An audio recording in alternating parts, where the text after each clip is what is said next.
Saan niya nakuha yung yung idea na gumawa ng rap na humanap ka ng pangit? At ibigin mong tunay. Yan. Ano bang history ng humanap ka ng pangit? Paano niya naisip yun sa dami-dami ng mga kantang pwedeng gawin? Eto, panoorin po natin. Lahat ng mga taga Subic, Olongapo, alam nila to. Yung Diamond Inn, bago ka makapunta sa first floor nila, aakit ka ng mahabang hagdanan. Doon pa lang parang may, ano ba yan? Reception. Reception. Nung paakit na kami, napansin ko, pababa, may dalawang tao. Isang black guy, na of course, taga Subic, na may kasamang babae na Pilipina. Pababa silang dalawa. Paakit kami ni Tatay.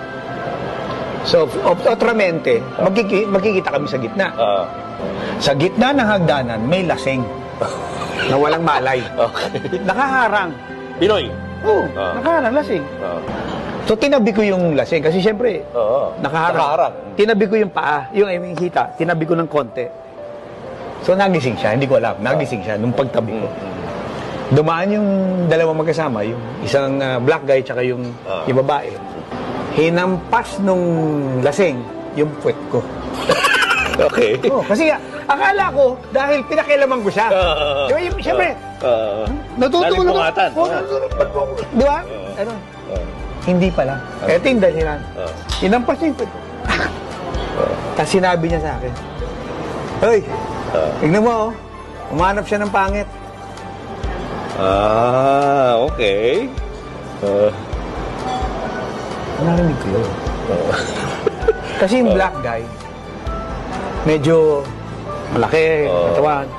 Pero yung kasamang babae, pangit. So, humanap siya ng pangit.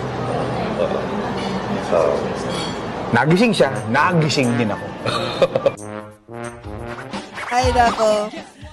Ayan, nako, nood na ho kayo Masaya yan, mamayang gabi masaya. yan, 6 p.m. Masaya ho ito, guaranteed, 100% matutuwa ho kayo. At doon, Maiiyak kayo, matutuwa matutuwa kayo. lahat Lahat ho ng emosyon mararamdaman nyo dun sa ating exclusive na interview kay Andrew E. pag ini-edit mo nga, nami-memorize ko na yung sinasabi niya kasi ulit-ulit. Siya kasi nag-i-edit eh. So, doon ko na-realize talaga why he is who he is. An icon, no, sa music industry. Imagine, Mamu, 500 na applications. Auditions. Hindi lang auditions, Hindi halo-halo na, Kasi nag-apply siya sa ordinaryong trabaho. Okay, Rejected. okay. Nag-apply siya para maging member ng That's Entertainment. Rejected. Nag-apply siya sa US Navy. Rejected.